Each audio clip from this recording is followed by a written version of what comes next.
അല്ലാഹുവിന്റെ റസൂൽ കാണുന്നു എന്ന് പറഞ്ഞപ്പോ അല്ലാഹുവിന്റെ റസൂലിനോട് ഖദീജ ബീവി ബുദ്ധിമതിയാണ്, കുലീനയാണ്. ഖദീജ റളിയല്ലാഹു തആല അൻഹ പറഞ്ഞു, നബിയേ, ഇനി നിങ്ങൾ ഇരിക്കുന്ന ഭാഗത്തിരുന്നാലും മാത്രമാണ് ജിബ്രീലിനെ കാണുന്നതെങ്കിലോ അതുകൊണ്ട് കും യാ റസൂലല്ലാഹ് ഇജ്ലിസ് അലാ യമീനി. ഖദീജ റളിയല്ലാഹു തആല നബി തങ്ങളുടെ വലതുഭാഗത്തും എഴുന്നേറ്റു.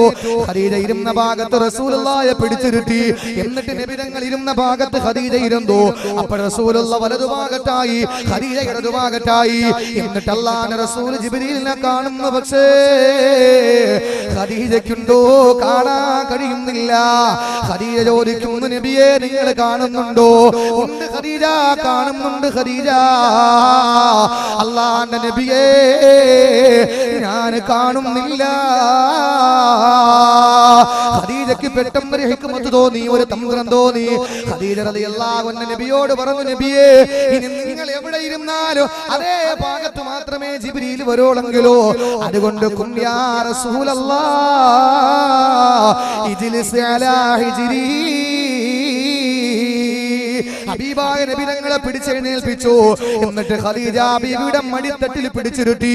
ഖദീജയുടെ മടിയിൽ പിടിച്ച് റസൂലുള്ളാഹി ഇരുത്തുമ്പോ റസൂലുള്ളാഹി കാണുന്നു. പക്ഷേ ഖദീജയ്ക്ക് കാണാൻ കഴിയുന്നില്ല.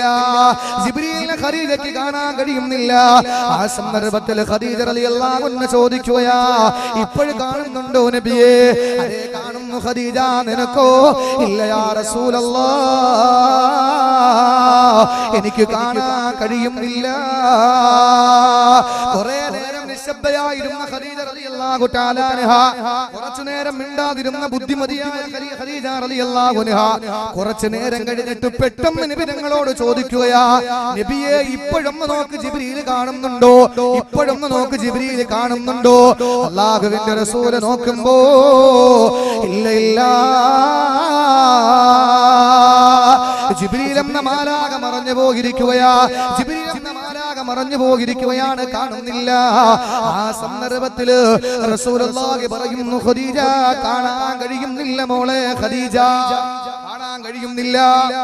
ആ സന്ദർഭത്തിൽ ഖദീജ റളിയല്ലാഹു തആല അൻഹ ചാടി എഴുന്നേറ്റ് അല്ലാഹുവിന്റെ റസൂലിനോട് പറഞ്ഞു, അറിയോ എന്റെ സഹോദരിമാരെ, കോളേജിൽ പോകുമ്പോഴും, കല്യാണത്തിന് പോകുമ്പോഴും, ഓഡിറ്റോറിയത്തിൽ പോകുമ്പോഴും, മറ്റ് ഏത് ആർഭാടങ്ങൾക്ക് പോകുമ്പോഴും, മരണ വീട്ടിൽ പോകുമ്പോഴും ഉസ്താദുമാരെ കാണുമ്പോൾ മാത്രം തലമറയ്ക്കുന്ന, അതുപോലെ പള്ളിയിൽ നിന്ന് ബാങ്ക് കേൾക്കുമ്പോൾ മാത്രം തലമറയ്ക്കുന്ന എന്റെ സഹോദരിമാരെ കേട്ടുകൊള്ളട്ടെ. അല്ലാഹുവിന്റെ റസൂലിനോട് ഖദീജ ബീവി പറഞ്ഞത്, നബിയേ, എന്തുകൊണ്ടാണ് എനിക്ക് കാണാൻ കഴിയാത്തതെന്ന് എനിക്കറിയില്ല. പക്ഷേ എന്റെ അടുത്തിരിക്കുന്ന അങ്ങക്ക് കാണാൻ കഴിഞ്ഞു ജിബ്രീലിനെ. എന്തുകൊണ്ടാ? ഞാൻ പരിപൂർണമായി ഔറത്ത് മറച്ചവളായിരുന്നു. പരിപൂർണമായി ഞാൻ ഔറത്ത് മറച്ചവളായിരുന്നു നബിയേ. നിങ്ങളുടെ മുന്നിൽ പ്രത്യക്ഷപ്പെട്ടിരിക്കുന്ന ജിബ്രീൽ മാഞ്ഞു പോകരെപ്പോഴെന്നറിയോ? ഞാൻ പെട്ടെന്ന് നീ വന്നത് മലക്കാണോ അതല്ല പിശാചാണോ എന്ന് വിലയിരുത്താൻ ഒന്ന് പരിശോധിക്കാൻ വേണ്ടിയിട്ട് ഞാൻ എന്റെ തലയിൽ കിടന്ന തട്ടം മാറ്റി നബിയേ. എന്നിട്ട് 2-3 മുടി ഞാനങ്ങ് പുറത്തിട്ടു. അപ്പോഴാ ജിബ്രീൽ മാഞ്ഞു പോയത്. അപ്പോഴാ ജിബ്രീൽ നിങ്ങളിൽ നിന്ന് മാഞ്ഞു പോയത് നബിയേ. അതുവരെയും ജിബ്രീൽ അങ്ങയോടൊപ്പം ഉണ്ടാകിരുന്നു. പക്ഷേ എന്റെ തലമുടി ഒന്ന് പുറത്തായപ്പോ ജിബ്രീൽ മാഞ്ഞു പോയതാ. അല്ലാഹുവിന്റെ റസൂൽ പറഞ്ഞു, ഖദീജ, ശരിയാണ്, പിശാചിന് പെണ്ണുങ്ങളുടെ ഔറത്ത് കാണുന്നത് ഇഷ്ടമാണ്, പിശാചിന് പെണ്ണുങ്ങളുടെ തലമുടി കാണുന്നത് ഇഷ്ടമാണ്. പക്ഷേ മലക്കുകൾക്ക് ലജ്ജയാണ്. മാലാഖമാരൊരു പെണ്ണിന്റെ തലമുടി എങ്ങാനും കണ്ടുപോയാ ആ മലക്കുകളെ ലജ്ജിച്ചു മാറിപ്പോകും. ഖദീജ, ഇത്രയും കേട്ടിട്ട് എന്റെ സഹോദരിമാരെ, തലമറക്കാരെ തലമറന്നിട്ട് നടന്ന അല്ലാഹുവിന്റെ മാലാഖമാര് വരില്ല മോളെ നിന്റെ കൂടെ. അല്ലാഹുവിന്റെ മാലാഖമാരുടെ സങ്കേതം വരില്ല. പിന്നെയോ പിശാചിന്റെ കരവലയത്തിലാ നീ ഉണ്ടാവുക. അതുകൊണ്ട് മനസ്സിലാക്കിക്കോ, തലമറക്കാരെ പുറത്തിറങ്ങാൻ പാടില്ല.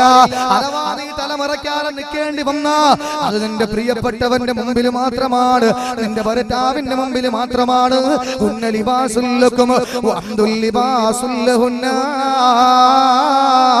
നിങ്ങൾ പരസ്പരം വസ്ത്രങ്ങളാണെന്ന് പറഞ്ഞാൽ നിന്റെ ശരീരഭാഗങ്ങളെ കാണേണ്ടത് നിന്റെ പ്രിയപ്പെട്ടവന് മാത്രമാണ്.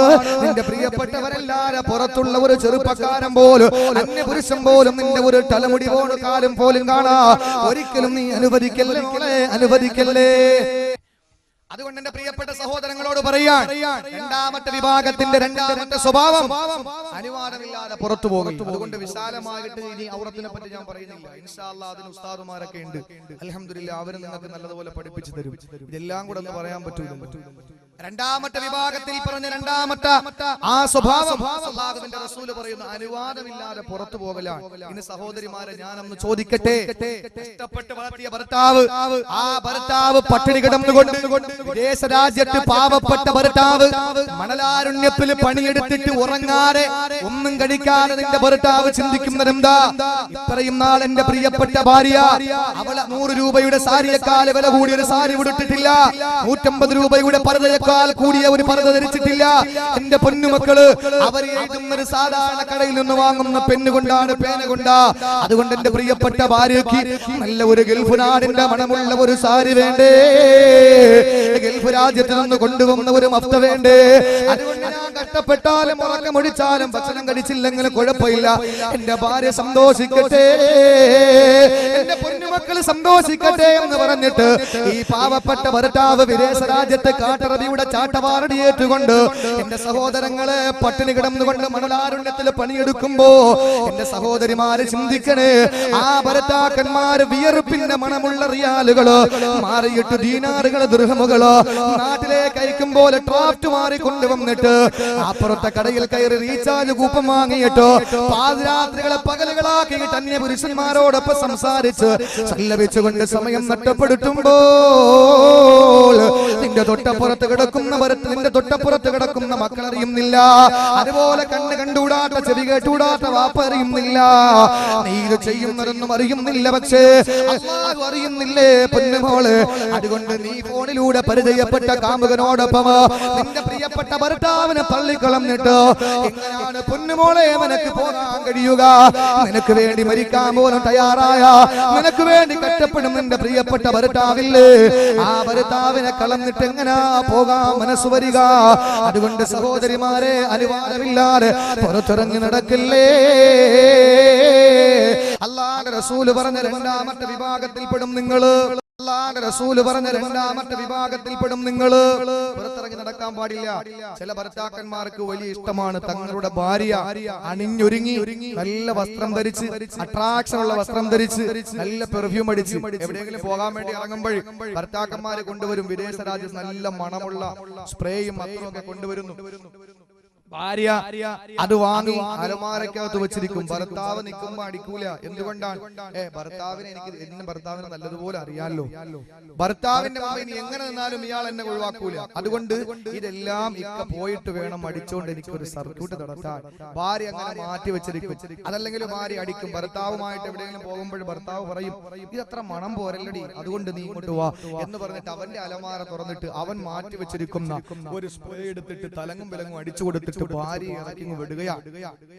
ചില ഭർത്താക്കന്മാർക്ക് വലിയ ഇഷ്ടമാണ് ബൈക്കിന്റെ പുറകിൽ കയറ്റിയിരുത്തും. എന്നിട്ടോ എങ്ങനെയാണ് അവൻ പരിപൂർണ്ണ ഔറത്ത് മറച്ചിരിക്കുകയാണ്. യഥാർത്ഥത്തിൽ എന്റെ സഹോദരിമാരെ വസ്ത്രധാരണം പുരുഷന്മാരെ കണ്ടുപിടിക്കണം എന്ന് പറഞ്ഞാൽ നാളെ പാന്റ് ജീൻസ് ഇട്ട് നടക്കണമെന്നല്ല. എന്ന് പറഞ്ഞാൽ പുരുഷന്മാരെ നോക്കിക്കേ നിങ്ങൾ, അവർക്ക് ആകെ മറക്കൽ നിർബന്ധമായത് പൊക്കിള് മുതൽ മുട്ടുവരെയാണ്. അത്രേ ഉള്ളൂ നിർബന്ധം. സ്ത്രീകൾക്കോ ശരീരം മുഴുവനും ഉസ്താദെ മുഖവും മുൻകൈയും അത് നിസ്കാരത്തിൽ ഒഴിവാക്കാൻ പറഞ്ഞത്. ബാക്കി നിങ്ങൾക്ക് ഔറത്ത് തന്നെയാണ്. എന്റെ സഹോദരിമാരെ, എന്നാൽ ഒരു ഭർത്താവും ഭാര്യ അവരുടെ കല്യാണം കഴിഞ്ഞ് സന്തോഷത്തോടെ ബൈക്കിൽ യാത്ര ചെയ്യുകയാണ്. ഈ പുതിയാപ്പിള എങ്ങനെയാ? ഷൂ ധരിച്ചിട്ടുണ്ട്, സോക്സ് ധരിച്ചിട്ടുണ്ട്, പാന്റ് ധരിച്ചിട്ടുണ്ട്, ഇൻസെർട്ട് ചെയ്തിട്ടുണ്ട്, ഫുൾ കൈയാണ്, ഗ്ലൗസ് ധരിച്ചിട്ടുണ്ട്, ഹെൽമറ്റ് വെച്ചിട്ടുണ്ട്. ഇവന്റെ എവിടെയാ പുറത്തുള്ളത്?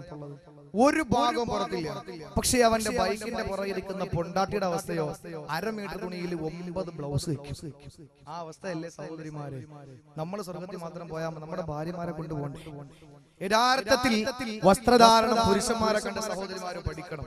ആവശ്യത്തിലധികം അവർ ഉപയോഗിച്ചിരിക്കുകയാണ്. മാന്യമായിട്ട് വിശ്വ ഹിന്ദു പരിഷത്തിന്റെ VHPയുടെ മുതിർന്ന നേതാവ് അശോക് സിംഗാൾ പറഞ്ഞതെന്താണ്?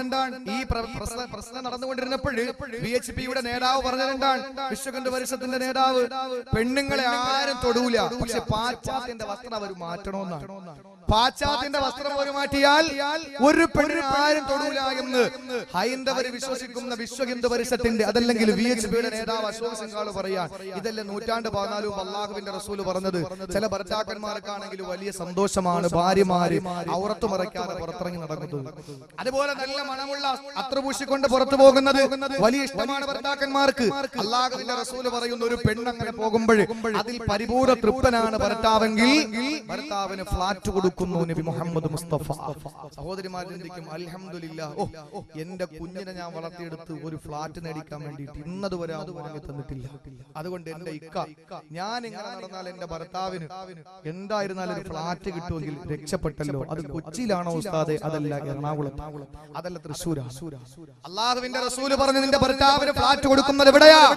അല്ലാഹുവിന്റെ നബിതങ്ങൾ പറയുകയാണ്, അൽമർഅതു ഇദാ ഖറജത് മിൻ ബാബി ദാരിഹാ മുസയ്യനതൻ വമുഅത്തറാ. അത്തർമൂശി നല്ല അട്രാക്ഷൻ ഉള്ള വസ്ത്രം ധരിച്ചുകൊണ്ട് സന്തോഷത്തോടെ അണിഞ്ഞൊരുങ്ങിയിട്ട് ചാഞ്ഞും ചരിഞ്ഞും പോകുന്ന പെണ്ണേ, നീ ഇങ്ങനെ ഇറങ്ങി പോകുമ്പോ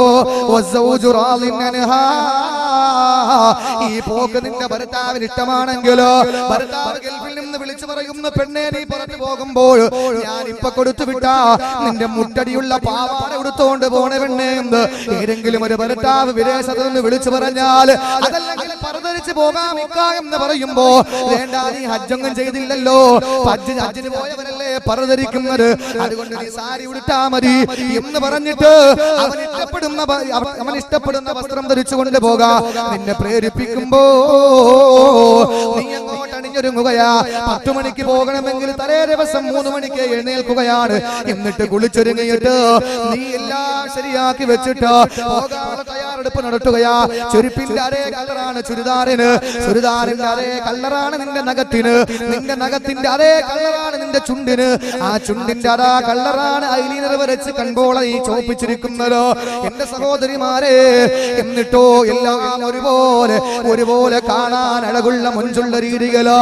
നീ ഇറങ്ങി നടക്കുമ്പോൾ ഒരു ബാഗും എടുത്ത് ഒരു മൊബൈലും കയ്യിൽ പിടിച്ചുകൊണ്ട് റോഡിലൂടെ നടന്നു നീങ്ങുമ്പോ ആര് കണ്ടാലും നിന്നെ ഒന്ന് നോക്കി പോകുന്നു. ആരുടെ മുമ്പിലൂടെ നടന്നു പോയാൽ അവര് മയങ്ങി വിടുന്ന രീതിയിൽ പെർഫ്യൂം അടിച്ചുകൊണ്ട് പോകുമ്പോ നിന്റെ ഭർത്താവിന് ഇഷ്ടമാണ്, നിന്റെ ഭർത്താവിന് ഇഷ്ടമാണ്. എല്ലാവരോടും പറയുന്നു, കേൾക്കട്ടെ കാണട്ടെ, ഈ നാട്ടിൽ ഇത്രത്തോളം സുന്ദരിയെ ഞാനല്ലാതെ മറ്റാരാ കെട്ടിക്കൊണ്ടുവന്നത്? എന്റെ പെണ്ണ് പോകുമ്പോഴുള്ള മണം വേറെ ഏത് പെണ്ണ് പോകുമ്പോഴാ മണക്കുന്നത്? എന്റെ പെണ്ണല്ലേ എല്ലാമില്ല, അവള് രാജകുമാരിയാണ്, മുൻചത്തിയാണ് എന്ന് പറഞ്ഞിട്ട് വിദേശ രാജ്യത്ത് നിന്നോ നാട്ടിൽ നിന്നോ നിന്റെ ഭാര്യ അണിഞ്ഞൊരുങ്ങി പോകുന്നതിന് തൃപ്തിയുള്ള ഭർത്താക്കന്മാരെ, ഇനി ജീവിച്ചിരിക്കണോ, ഇനി ജീവിച്ചിരിക്കണോ ഭർത്താക്കന്മാരെ? നമ്മളെ പറ്റി കഴുത എന്ന് പറയാൻ പറ്റോ? കഴുതകൾക്ക് നാണക്കേടാ. അല്ലാഹുവിന്റെ റസൂല് പറഞ്ഞതെന്തെന്നറിയോ? അങ്ങനെ ഒരു പെണ്ണിറങ്ങി നടക്കുമ്പോ അവള് വെക്കുന്ന ഓരോ ചുവട്ടടിക്ക് പകരമായിട്ട് അല്ലാഹു തആല നിനക്ക് ഫ്ലാറ്റ് തരുന്നു. എവിടെയെന്നറിയോ? അവള് വെക്കുന്ന ഓരോ ചുവട്ടടിക്ക് പകരമായി അല്ലാഹു നരകത്തിൽ ഓരോ ഫ്ലാറ്റ് തരുകയാ. അല്ലാഹു കാത്തുരക്ഷിക്കട്ടെ, അല്ലാഹു കാത്തുരക്ഷിക്കട്ടെ. എന്റെ പെങ്ങളെ, എന്തിനാ ഭർത്താവിന് നരകം വാങ്ങി കൊടുക്കുന്നത്? എന്റെ ഭർത്താക്കന്മാര് എന്തിനാ ഭാര്യമാരുടെ ശരീരം കാണിച്ചിട്ട്, എന്തിനാ ഭാര്യമാരുടെ സൗന്ദര്യം കാണിച്ചിട്ട്, എന്തിനാ ഭാര്യമാരുടെ മുഞ്ച് കാണിച്ചിട്ട് നിനക്ക് കാണേണ്ട, നിനക്ക് സുഖിക്കേണ്ട ആരുടെ മാരുടത്തിന്റെ സുഗന്ധം നീ ഏറ്റുവാങ്ങുന്നു? ആരാണ് എന്റെ രാത്രിയെ ധന്യമാക്കി മാറ്റുന്ന ആ പ്രിയപ്പെട്ടവളെ ലോകത്തിന്റെ മുന്നിൽ പ്രദർശിപ്പിക്കല്ലേ. അല്ലാഹു നമ്മളെ കാത്തുരക്ഷിക്കട്ടെ. എന്റെ സഹോദരിമാരെ, നരകം ഉറപ്പാണ്, സംശയമില്ല.